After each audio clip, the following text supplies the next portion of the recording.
رات قدر والی اللہ نے بنا دی، اور جو نازل ہونے والی چیز قرآن ہے وہ کتنی قدر والی ہوگی۔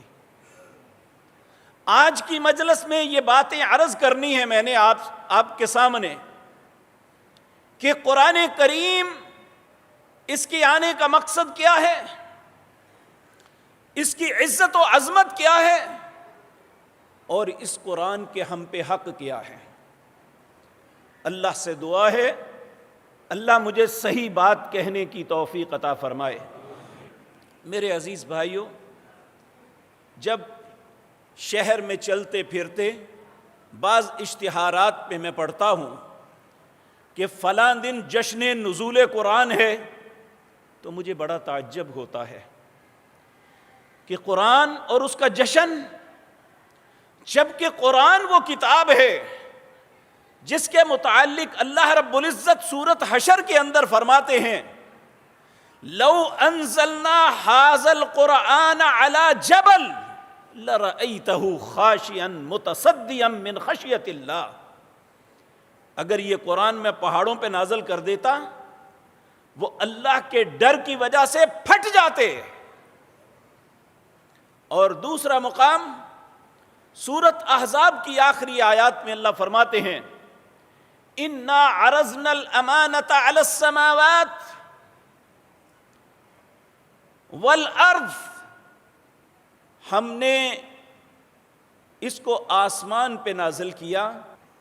اِنَّا عَرَضْنَا الْأَمَانَةَ عَلَى السَّمَاوَاتِ، ہم نے اس قرآن کو آسمان پہ پیش کیا۔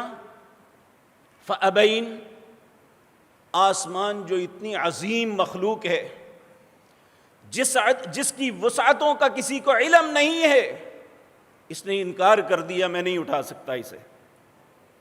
والارض، اللہ نے پھر زمین پہ پیش کیا۔ فابین، زمین نے بھی انکار کر دیا۔ والجبال، پہاڑوں پہ پیش کیا۔ فابین، انہوں نے بھی انکار کر دیا۔ وحملہ الانسان، اے انسان تو نے اسے اٹھایا۔ اور اٹھایا کیوں؟ نازل کیوں کیا گیا؟ جشن منانے کے لیے؟ ناچنے گانے کے لیے؟ مولویوں کے پیسے کمانے کے لیے؟ نہیں۔ سورۃ فرقان کی آیت نمبر 1، تبارک الذی نزل الفرقان، ہم نے اس فرقان کو، اس حق اور باطل کو فرق کرنے والی کتاب کو نازل کیا علی عبدہ، اپنے بندے پر، کائنات میں جو سب سے بہترین بندہ، کائنات میں جو سب سے بہترین انسان۔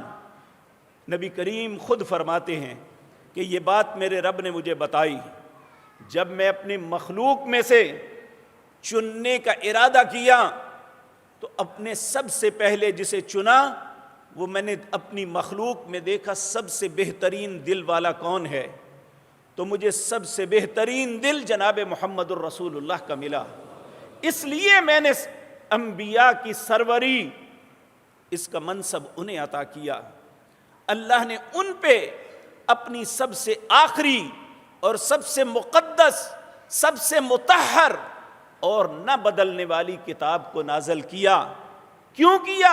لِيَكُونَ لِلْعَالَمِينَ نَذِيرًا، تاکہ دنیا کے لوگوں کو اس میں سے ڈرایا جائے، انہیں ان کے انجام سے خبردار کیا جائے، انہیں نیکی کی دعوت دی جائے، انہیں برائی سے روکا جائے، انہیں اللہ کا رستہ بتایا جائے۔ یہ نہیں کہ اس قرآن کو سامنے رکھ کے ہم جشن منائیں، اس قرآن کو سامنے رکھ کے ہم پیسے کمائیں۔ یہ قرآن اس لیے نہیں آیا تھا۔ اللہ رب العزت نے لِيَكُونَ لِلْعَالَمِينَ نَذِيرًا اپنے پیارے بندے جناب محمد الرسول اللہ صلی اللہ علیہ وسلم پر اس لیے نازل کیا تھا تاکہ دنیا کے لوگوں کو ڈرایا جائے۔ اور ساتھ ہی فرمایا، پتہ ہے اسے بھیجنے والا کون ہے؟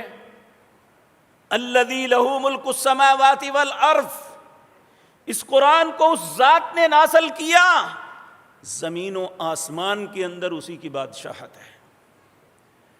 وَلَمْ يَتَّخِذْ وَلَدًا، اس کی کوئی اولاد نہیں. وَلَمْ يَكُنْ لَهُ شَرِيكٌ فِي الْمُلْكِ, چاہے وہ آسمان کی بادشاہت ہے زمین کی ہے. وَلَمْ يَكُنْ لَهُ شَرِيكٌ فِي الْمُلْكِ, اس کی اس ساری بادشاہت میں اس کا کوئی بھی شریک نہیں ہے, کسی کا کوئی حصہ نہیں ہے. فرمایا وَخَلَقَ كُلِّ شَيْءٍ, کائنات میں جتنی چیزیں آپ دیکھتے ہیں جو آپ کے علم میں ہیں, جو آپ کے علم میں نہیں ہیں, وَخَلَقَ كُلِّ شَيْءٍ, سب کو پیدا کرنے والا اللہ ہے. فَقَدَّرَهُ, اس نے ہر چیز کا ایک اندازہ بنایا. اندازہ کیا بنایا؟ کہ کس نے کب پیدا ہونا ہے, کب تک دنیا میں رہنا ہے, کہاں کہاں رہنا ہے. وَمَا مِن دَابَّةٍ فِي الْأَرْضِ إِلَّا عَلَى اللَّهِ رِزْقُهَا وَيَعْلَمُ مُسْتَقَرَّهَا وَمُسْتَوْدَعَهَا كُلٌّ فِي كِتَابٍ مُبِينٍ. 12واں پارہ اس کی آیت نمبر 1. زمین پر رینگنے والا کوئی بھی جاندار ایسا نہیں, اس نے کب پیدا ہونا, کہاں کہاں رہنا, کہاں مرنا, کہاں دفن ہونا, اللہ نے سب کچھ ایک کتاب میں لکھ دیا ہے. چاہے وہ انسان دنیا میں گزر چکا ہے یا آئندہ آنے والا, اللہ رب العزت کے علم میں ہے. فقدرہ تقدیرا,